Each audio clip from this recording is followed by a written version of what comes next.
Aunque todos te conocemos, voy a leer un nano CV de, de la doctora Gema González. Bueno, Gema realizó su maestría y doctorado en la Universidad de Londres, del Reino Unido, en Tecnología de Materiales y Ciencia de Materiales. Fue jefe del Centro de Ingeniería de Materiales y Nanotecnología del IBIC hasta el 2017.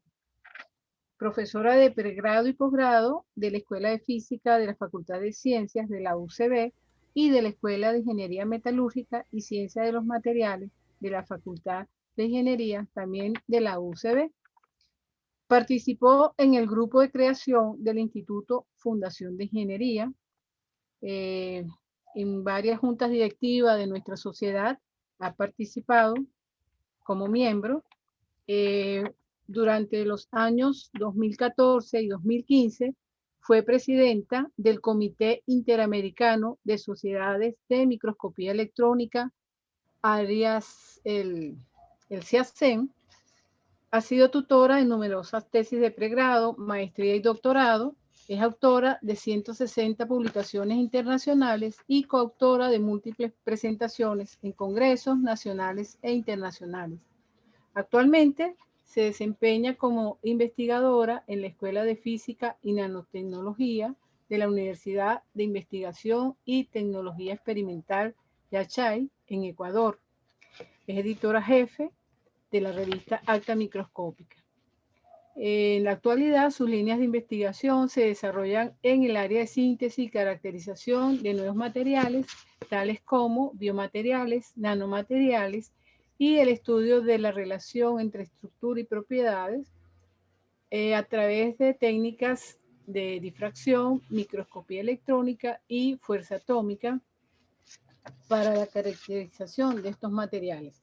Nos complace muchísimo tener de invitada a Gema González y bueno, como ella dijo, más que la charla nos ha dado la oportunidad de conectarnos. Así que bueno, doctora González, somos todo oídos. Bueno, muchísimas gracias por la invitación a Caribay, a la Sociedad Venezolana de Microscopía. De verdad, un placer y un honor estar hoy con ustedes. Y de verdad, una emoción muy grande para mí. Bueno, hoy les voy a hablar de un trabajo que hicimos, fue realizado cuando estaba a finales ya de mi estadía en presencial en el Instituto Venezolano de Investigaciones Científicas, relacionado con sistemas nanoporosos para liberación controlada de fármacos. Y la microscopía electrónica fue una técnica bien importante para caracterizar estos sistemas, aparte de sus propiedades particulares.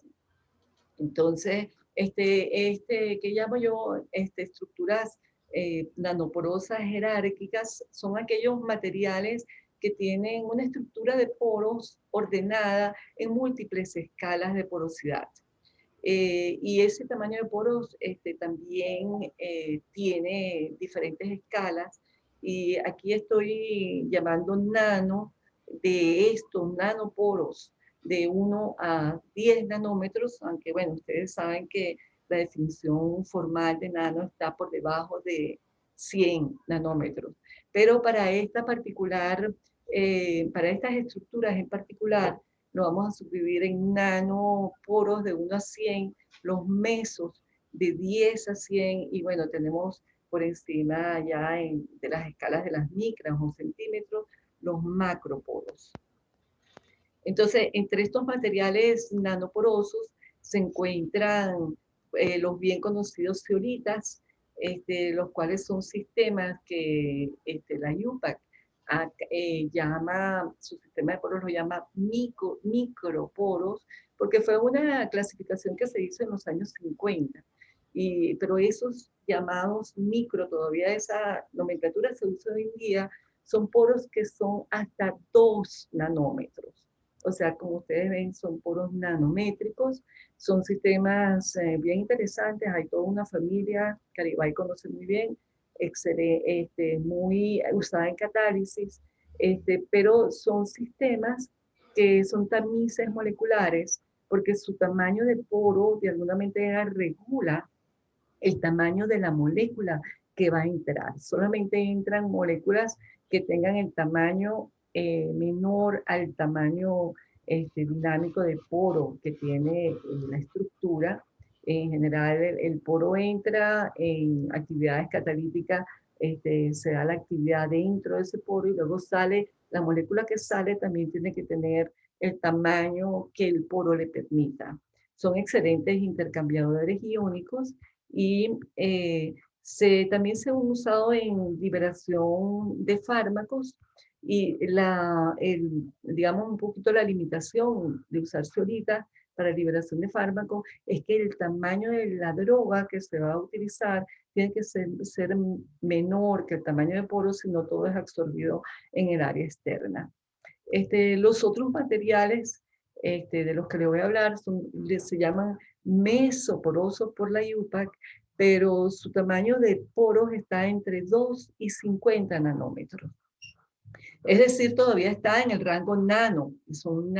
Por eso yo los llamo a todos nanoporos y yo creo que en algún momento ese nombre que tienen de micro y meso será cambiado a nano, por supuesto. Estos materiales tienen un ordenamiento de poros en diferentes escalas, tienen una altísima área superficial, son materiales en base a sílice y por lo tanto tienen grupos bioactivos de siloxano y silanoles en la superficie, lo cual los hace muy atractivos para cierta absorción de ciertas moléculas.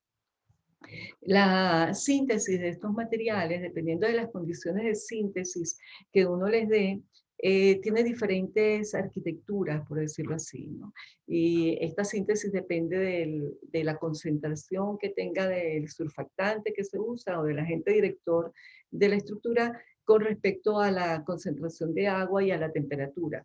Y porque básicamente son estructuras que se llaman estructuras tipo cristal líquido en la organización micelar.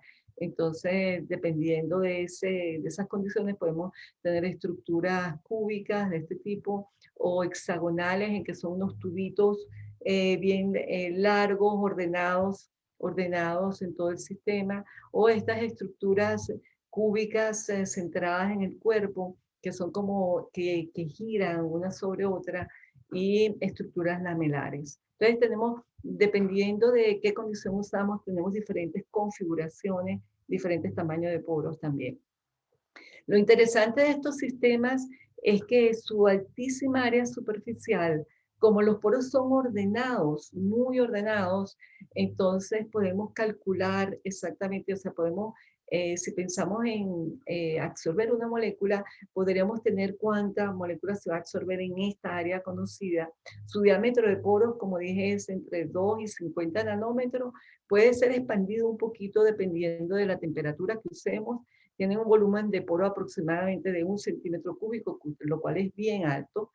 Y estos grupos activos hacen que podamos funcionalizarlo con diferentes moléculas orgánicas. ¿Por qué estos sistemas pensamos en utilizarlos para liberación de fármacos? Bueno, justamente por esta propiedad de la altísima área superficial y volumen de poros que tienen, por ser también muy ordenados, lo cual uno puede entonces calcular en 1 gramo de material cuánto fármaco se va a absorber. ¿Y por qué tener sistemas de liberación controlada? Básicamente la idea en sistemas de liberación controlada es que uno puede tener una dosis única que se va liberando en el tiempo. En sistemas que uno aplica una dosis simple, existe como una banda en la cual se llama la banda terapéutica de administración, en lo que uno administra una vez, se administra el fármaco y luego baja rápidamente en el tiempo. Luego están los que se administran repetidas veces, ¿verdad? Pero entonces este sistema es como más invasivo. Y hay los sistemas de liberación controlada Entonces se administra una sola vez el sistema, la cápsula con el fármaco, y esta va liberando progresivamente en el tiempo requerido para la acción que se necesita dentro de la banda terapéutica. Entonces, digamos que eso es lo interesante de los sistemas de liberación controlada. Nosotros entonces estudiamos estos dos sistemas de la familia SBA. SBA son unas siglas que se utilizaron cuando digamos, descubrieron o diseñaron, sintetizaron por primera vez estos sólidos. Significa Santa Bárbara en Estados Unidos, y el 15, 16 y otros números es el número del sólido, y los SBA15 son sólidos así con formación hexagonal. Estos son los poros como tubitos, y tienen unos poros más pequeñitos que conectan un tubo con otro. El SBA16 es una estructura cúbica de ese tipo giroide, tiene como una cavidad de cierto tamaño y tiene unos poros más pequeños que conectan una cavidad con otra. El SBA15 sintetizado por nosotros, lo analizamos por microscopía electrónica. Como ven, la escala es 50 nanómetros, y aquí los punticos blancos son los canales longitudinales que, como ven, tienen un arreglo hexagonal muy ordenado. En el SBA 16, que es estructura cúbica, también lo observamos por microscopía electrónica de transmisión, y fíjense que también tienen estos canales muy ordenados en el sistema. La escala es 10 nanómetros, entonces vemos cómo es, y fíjense que, bueno, tiene algunos defectos aquí en maclas, pero en general es una estructura tremendamente ordenada, muy interesante. Entonces, como decía, la gran ventaja de este sistema son esos grupos silanoles que tienen superficie, y uno le puede incorporar un fármaco. En este caso, nosotros decidimos incorporar clindamicina, que es un antibiótico, porque nuestra finalidad lo que queríamos es utilizar este sólido que es en base a sílice para infecciones óseas. La clindamicina es un antibiótico que se usa para ese propósito, y los grupos bioactivos de la sílice también forman enlaces con el tejido óseo, y por eso nos interesó este sistema. Nosotros, por supuesto, la microscopía naturalmente ayuda enormemente a la caracterización, pero como sabemos, siempre en materiales utilizamos varias técnicas. Rayos X es como para nosotros también una técnica fundamental.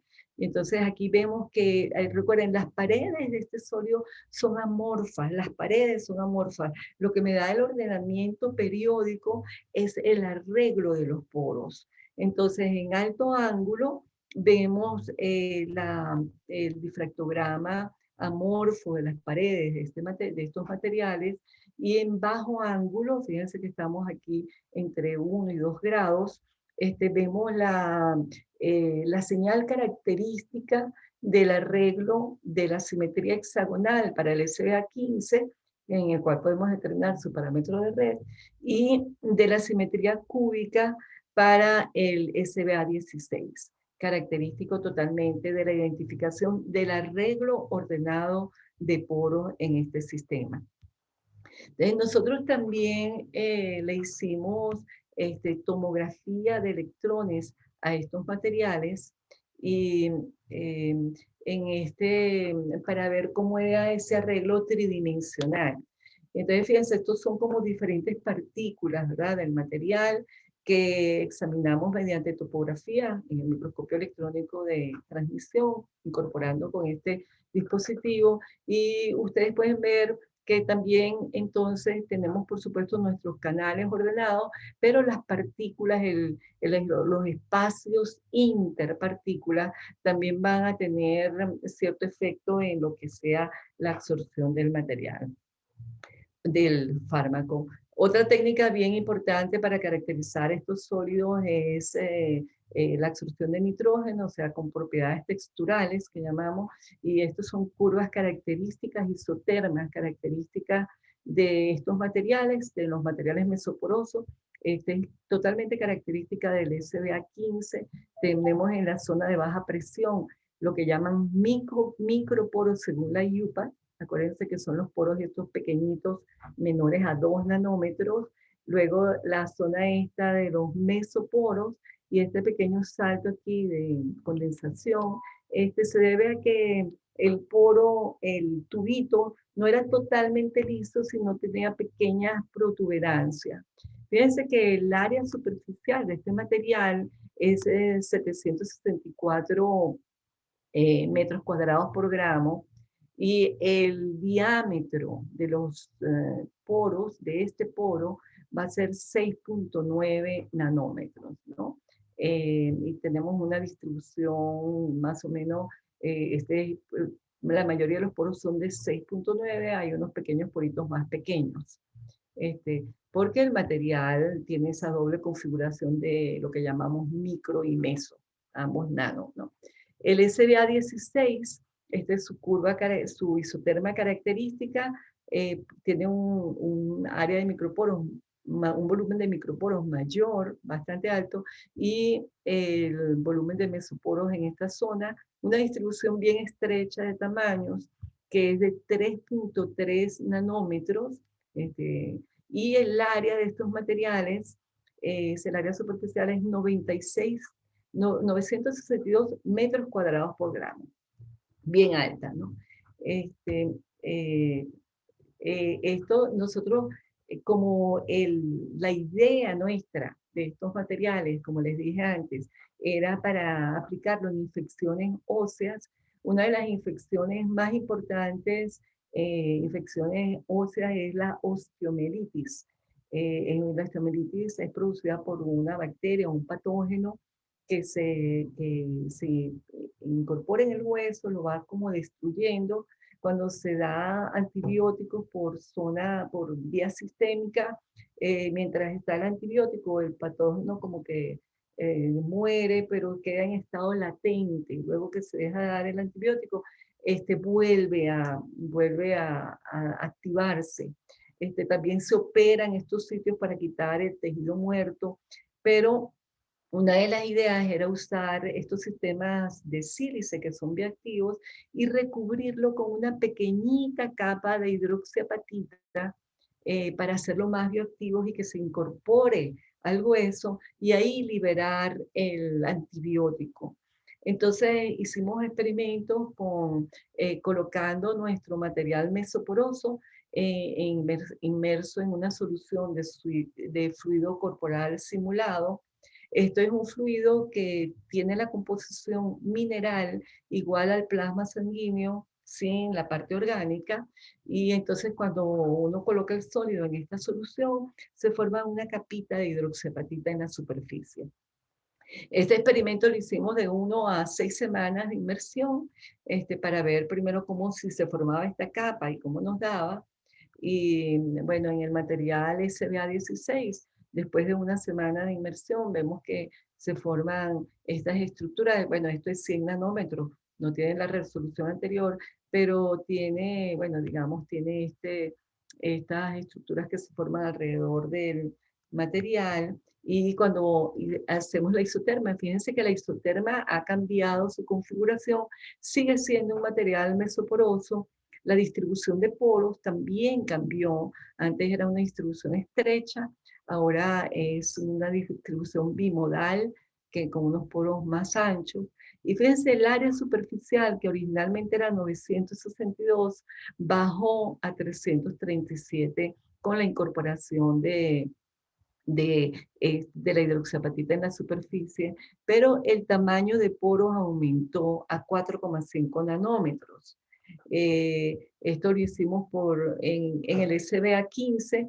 También vemos como los cristalitos de hidroxiapatita en la estructura, y la isoterma, fíjense que también cambia muy fuertemente.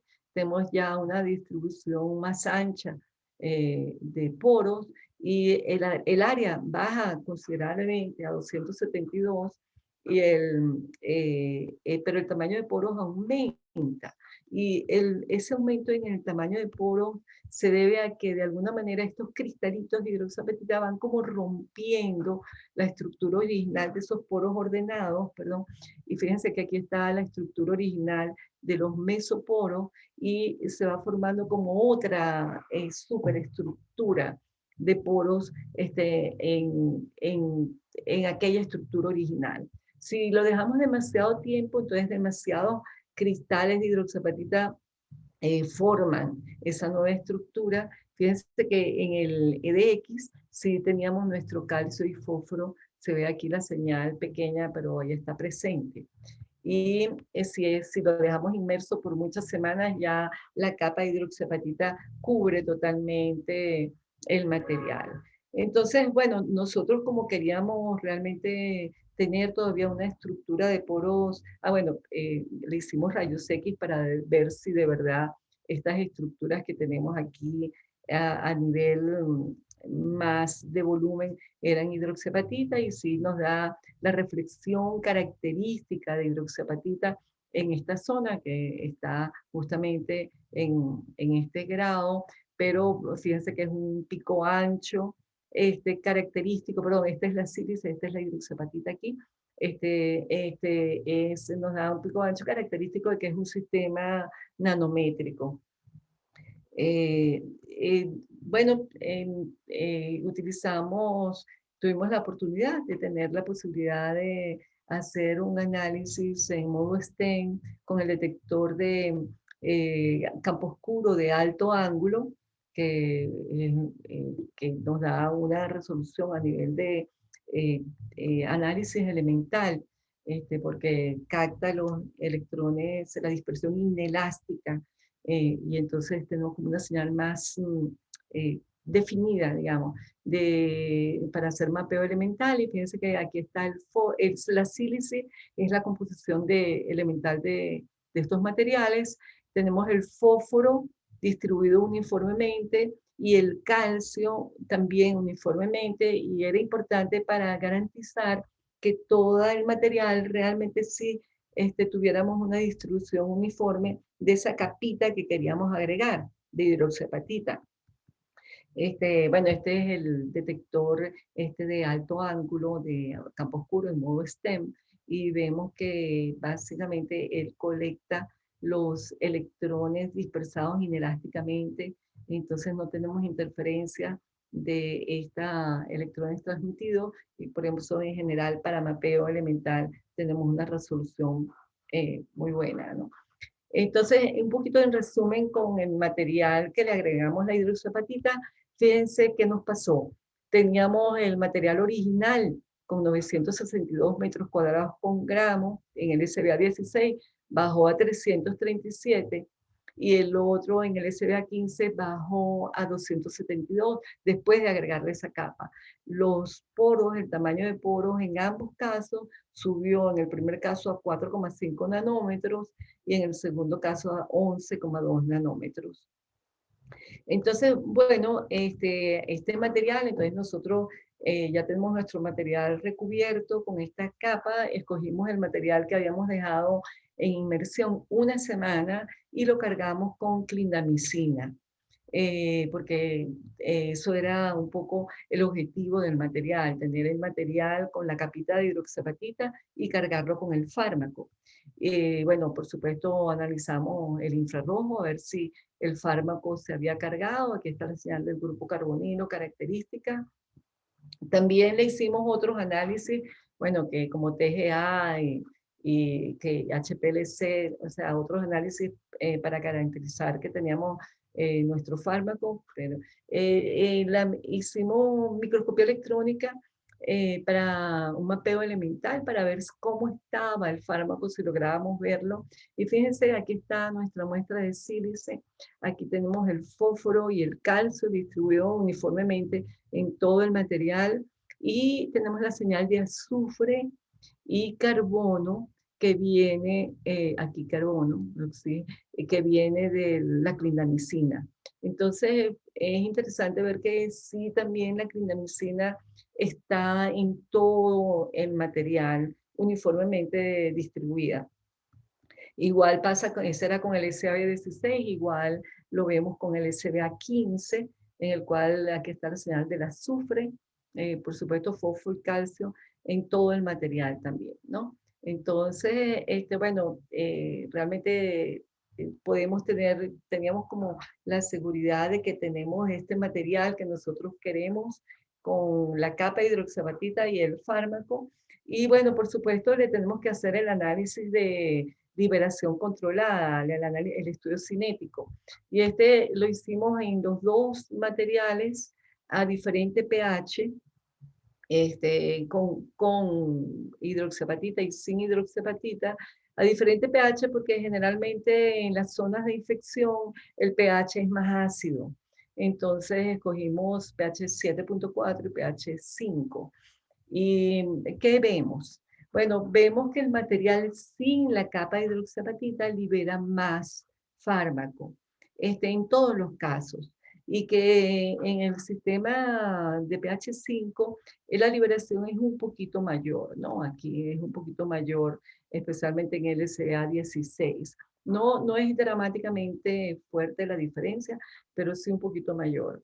Pero esto que pudiera parecer un resultado no tan deseado, sin embargo, como nosotros queremos un sistema de liberación controlada en el tiempo, entonces esto solamente fue hecho hasta 60 horas aproximadamente. Entonces no es tan malo porque quiere decir que todavía hay fármaco en el material, o sea que se va liberando poco a poco en el tiempo. Entonces, digamos que es un resultado que sí, a nosotros sí nos parece que es un resultado interesante. También a este material se le hizo un estudio, como el material nosotros queremos que vaya acoplado al tejido óseo. Entonces, se le hizo un estudio de la actividad, de la determinación de la actividad de fosfatasa alcalina, que es un indicador osteogénico. Es un indicador osteogénico en el sentido de que nosotros queremos que de alguna manera este material se incorpore y ayude en la osteoinducción. Entonces, aquí se hicieron diferentes experimentos, se probó con el material también con plasma rico en plaquetas, y con otros elementos que se le agregaron, y se encontró que siempre, ¿verdad? A los 7 días nosotros teníamos una mayor cantidad de actividad de fosfatasa alcalina, y entonces eso, bueno, nos indica que es un resultado, o sea, que el material sí es bioactivo y ayuda en el proceso de osteointegración, ¿no? Y también se le hizo un estudio de determinación de nódulos de mineralización, y para eso se usa una tinción que se llama rojo de alizarina, que es un indicador osteogénico, y fíjense en el material sin hidroxiapatita, estos los de arriba son controles, aquí se ve un nodo de mineralización, este que está aquí, cuando en el material que está recubierto con hidroxiapatita, los nódulos de mineralización, que son los más rojitos, hay muchos más nódulos de mineralización. Y cuando se cuantifica eso, se ve que el material que tenía la capita de hidroxiapatita, entonces fue el que tuvo mayor actividad, se encontró mayor cantidad de nódulos de mineralización. Los otros también fueron interesantes, pero en este se obtuvo mayor cantidad. Eh, bueno, entonces también se hizo un estudio por fluorescencia para confirmar un poco cómo era la interacción del material con la célula. Se había hecho un estudio de ver cómo era la citotoxicidad del material, hasta qué cantidad de material podíamos agregar, y se encontró en cultivos de osteoblastos que 0.6 miligramos por mililitro era una cantidad que no presentaba ninguna citotoxicidad, y esto fue evaluado a 48 horas y después de 14 días de tratamiento osteogénico.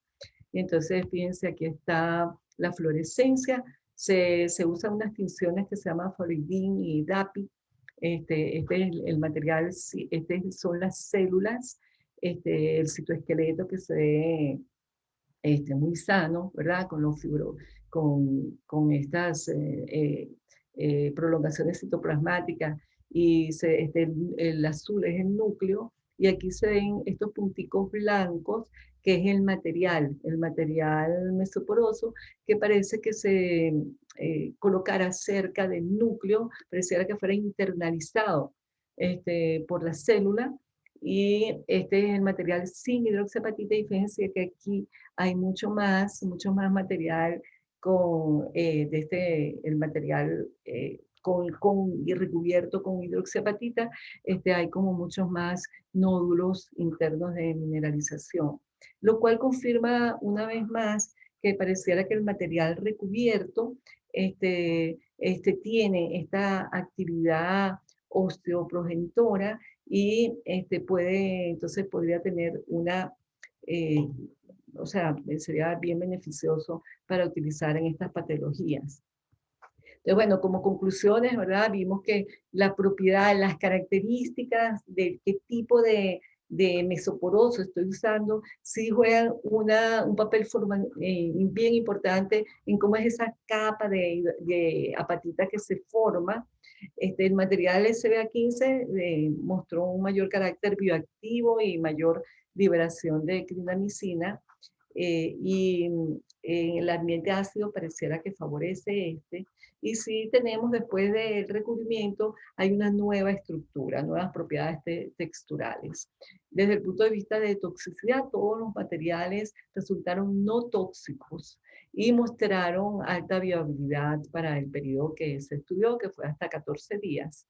Y la mayor proliferación celular se encontró en el material, en el SBA15 con hidroxiapatita, pero todos los materiales con y sin hidroxiapatita promueven el proceso de mineralización e inducen osteogénesis, que es una de las cosas que buscábamos.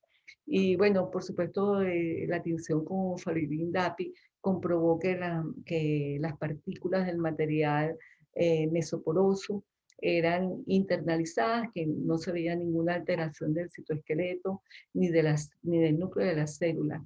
Y entonces se vio que el material tiene como más a encontrarse rodeando el núcleo. Entonces son materiales muy promisorios para estas patologías. Nosotros hicimos, aunque no lo mostré, pero sí se hicieron unas pruebas.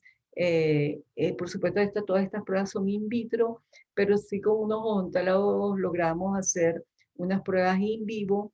Fue una tesis de maestría de un odontólogo con pacientes de un hospital para una patología de la mandíbula, y resultaron sumamente efectivos.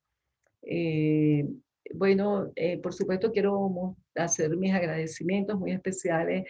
Esto fue Amaya Córdoba, fue una tesista de pregrado realmente, y Amaya trabajaba con nosotros en el IBIC, estuvo trabajando en este proyecto con nosotros, y luego la parte de interacción celular fue realizada por Legis Contreras, que eso fue parte de su trabajo doctoral en la Simón Bolívar, y Karen Norris, que Karen y yo éramos la tutora de Legris.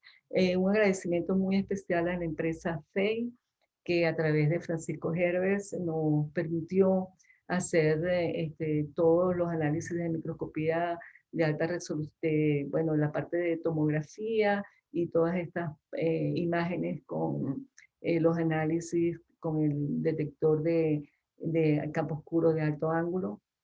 Fueron posibles gracias a permitirnos el acceso a esos equipos.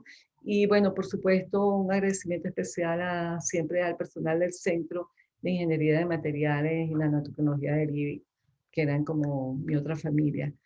Y bueno, y a ustedes por estar aquí y acompañarme hoy. Si tienen algunas preguntas, perdón, no tengo, con mucho gusto.